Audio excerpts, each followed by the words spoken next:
welcome to the video and welcome to another session for tactical information about how we can grow our business through little steps that we can achieve every single week. My name is Russell Pearson, and if you don't know who I am, then you're probably not in the group where this is going live, so I'm not even sure where you're seeing this. But my name is Russell Pearson. I'm a business strategist, and I am the founder of the Future Proof Discussion Group, where if you are seeing this somewhere else, you should join, because the Future Proof Discussion Group is a free group that you can jump into to discuss the topic of adapting your business in this ever-changing business environment we keep finding ourselves in. But today is our Tactical Tuesday, and it's a chance for us to talk about what's a small step that we can actually take in the next 7 days to start doing more with our business. Take those 3 steps forward rather than 3 steps forward and 3 steps back. The idea is to get a win every 7 days. So today I want to talk about list creation, and building your list is really the essence of anything to do with creating a lifetime of business. So if you're wanting to be in business for a long period of time, then that list is so important to your ability to stay connected with your prospects, with your customers, with your suppliers, anybody who that you might be interacting with, your referral partners, anyone who's going to help support you and your business. So today I want to touch on a couple of things to do with list creation. Now, number one is, what is a list? So, some people think that maybe it's a piece of paper that's got a whole bunch of names on it, and to some extent, that's exactly what it is. Back in the old days, we had journals and we had books where we had to keep people's names rather than computers, and we would actually have people's phone numbers or people's mailing addresses on a list, literally on a list that we would refer to and actually then use to go and contact these customers and prospects regularly, right? So the same thing applies now, even in the digital world. Is what is a list? Well, a list is a list of names and contact details. Funnily enough, a lot of people get a little confused when it comes to the list, and they always think that it's just about email marketing. And while email marketing is a large portion of list creation, it's not all it's all about. There is so much more to list building and to engagement than just the email campaign. So I'll touch on the email campaign first, because emails and bulk emails are probably the most, if not very up there in the top 3, most affordable and therefore effective ways to get in communication with an audience ongoing. Now, it's funny about emails is, in essence, they're free. You can send them out free. With a bulk email provider, you usually have to spend a little bit of money, because they do a service for you that actually enables them to drip feed out those emails so you don't get blacklisted for sending too many bulk emails at once. So they do the work for you. That's the reason to pay for a bulk email distributor. But in general, once you get over 1,000 people in an email list, the best you're going to expect is probably 30 to 50% open rate. Now, 30% is a good average. Things like MailChimp and other programs say that about 23% is the average when it comes to mail openings. I like to aim for that 30%. But once you hit that 30%, that means that, yes, 30% of your people actually engaged in some way. They clicked and had a look at your email, but that means 70% did not, all right? So it's very effective from the point of view that it's got a 30% open rate, but 70% of those people didn't actually see the contents of the email. So emails are just one piece of the pie. So when it comes to your list creation, yes, you need a name.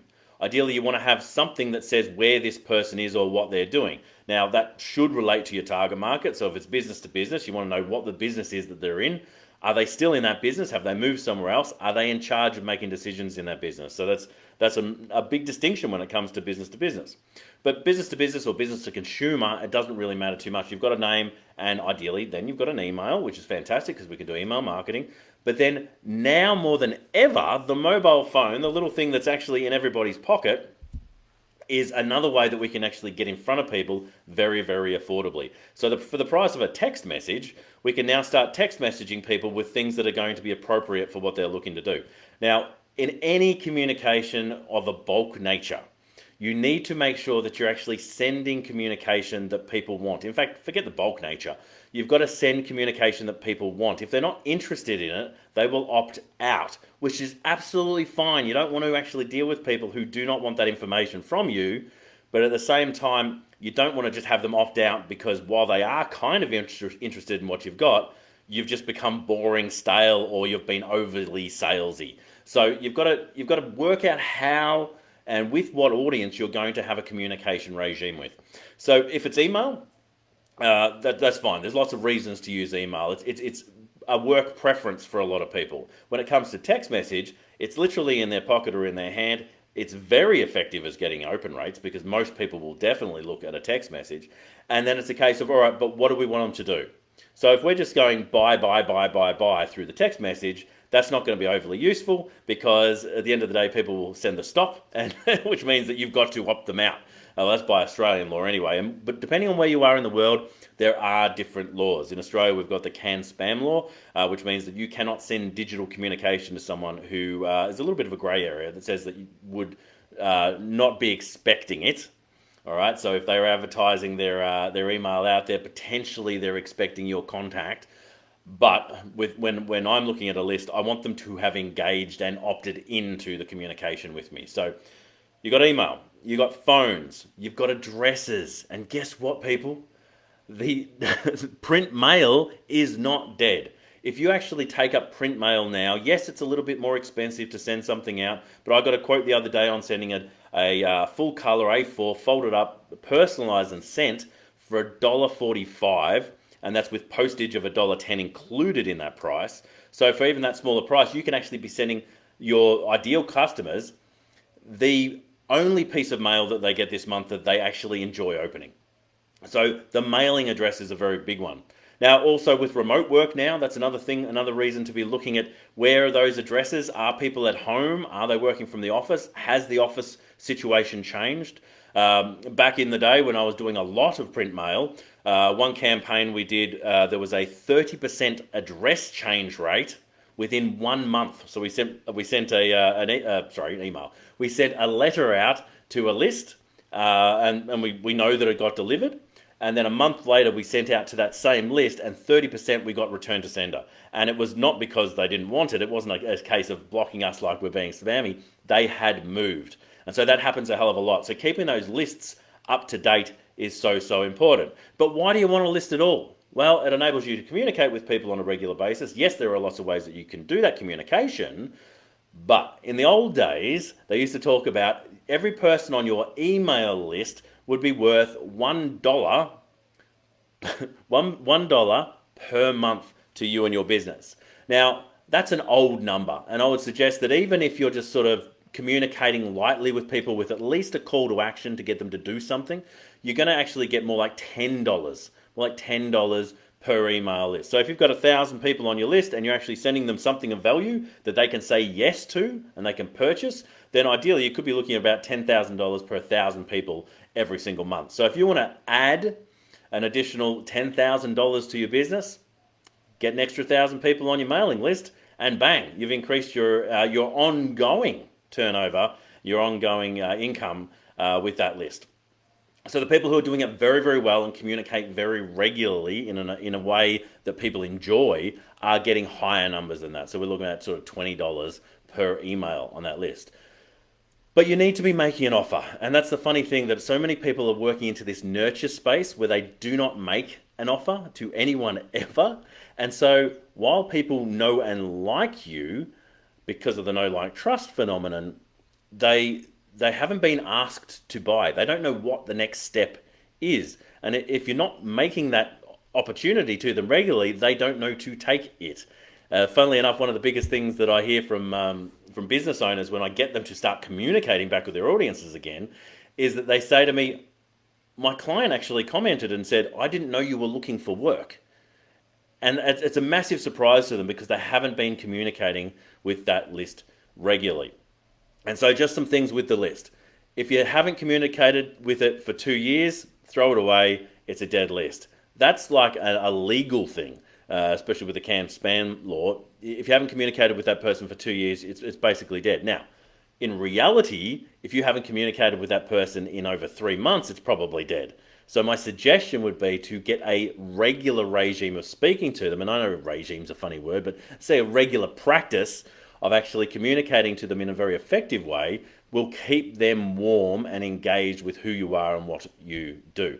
Now, at the minimum, I would say once a month, but ideally, what I'm seeing most effective now is at least once a week in a way that's actually going to be useful information for them. So I'd say the useful information, useful opportunities, or things that they can take advantage of are really what it's all about. There is definitely a need to bring some heart into the communication you do, and that's a lot of the nurture style side of things. But if you're just nurturing and you're never making an offer, then you're unlikely to actually turn that list into practical dollars. Now, I haven't seen anyone comment on the video, so there may be comments in the different places where this is launching, and I will go back and answer any questions. So if you do have questions about list creation, about the different ways that you can actually do list creation, I would love you to put that in the comments and I'll come back and answer them later. But I want to finish on a couple of ways that you can actually start creating a list right now. And if you don't have these things already within your business, you need to start implementing them, because they are going to be that residual, no, that ongoing income over time, right? So every email is worth about $1 to $10. I would aim for the $10, right? So if you don't have something that people can opt into, then I would suggest you need to create something. Now, what could that be? That could be a free course. That could be an instructional video. That could be an ebook, but we won't call them an ebook. We'll just say a guide or a book or a digital book. There potentially is a newsletter, but newsletters are getting a little bit old hat because people find that they're flooded with email and they're not after general information anymore, because they can find general information. They're after specifics.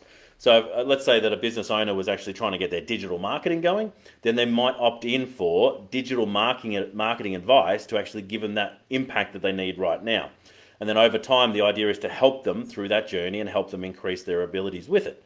So what is a thing that you can actually put online so that you can start collecting email addresses? Now, the best way to collect an email address is to say, would you like this thing? If so, give us your email address so we know where to send it. And the idea will allow them to opt in to further communication with you. That's one way. Another way is by having a group or something that people will actually need to have email communication with or phone communication with, so that they know about the events that are happening in the group, so that they know about upcoming features and specials and all those sort of things. So when you have a group, whether it's a meetup group or a Facebook group, have an application process which allows them to say, yes, I'm interested in something that you might have, like resources, or again, that the lead magnet, which is what I was talking about before, the free course, the free video, the helpful, useful information, the ebook. And again, have the question there, like, would you like these resources? Yes, I would. Please give us your email address so we know where to send them. Now, a lot of the time, people are just putting in name and email. I would suggest start to look at what's going to be a little bit more valuable to you. So if you're, for instance, working in a specialist area, like I've got a recruiting company that I'm working with, they work in a safety area. We want to know what the position description for those people are when they opt in, so we can continue to decide, do we want to communicate with this person, or do we want to just leave them and put them in an ongoing communication list, or do we need to speak to them immediately? So we're adding that, and in some ways it can decrease the amount of opt-ins, but the quality of the opt-ins are so much better. So whether you're putting in an additional field like the position description, an additional field like company, or an additional field like phone number, they are really good additions for you to build out your list. And you might find that over time, you've got your list, you've got the email, you start with that because it was an easy opt-in, you start the communication process, and then you come up with a reason why you would need their phone number, and you push that out to the list, you start collecting some phone numbers to add to the list. Then you go, all right, well, also I want to be able to mail some things out to you too, because that's another useful touch point that not a lot of people are using. So then I'll have a reason to ask for your mailing address, and it will go on. And if the more you build that out, the more effective and useful and flexible it's going to be for any of the marketing activities that you're doing in your business. So we're looking to create a list because it's the ongoing communication that we can have with our prospects and with our customers, which allows us to continually, every single month, make an offer and make money with those people who really love what we do in our business. That's just a little tactic, and I've gone on a little bit long, but if you found that interesting, I'd love you to comment. Let me know how you found it, and if you are watching it in replay, put hashtag replay, so I know that you're not watching it live, that you're actually watching it in replay. Now, if you've got any questions about this or how to build your list, feel free to reach out and ask me. I am more than happy to talk to you about that. And also, if you are looking for help just on a weekly getting together of the things that you need to do in your marketing and sales for your business, then you might want to actually reach out to me and talk about the Forge business program that I've been running for quite some time now. We've got some awesome ongoing clients within that.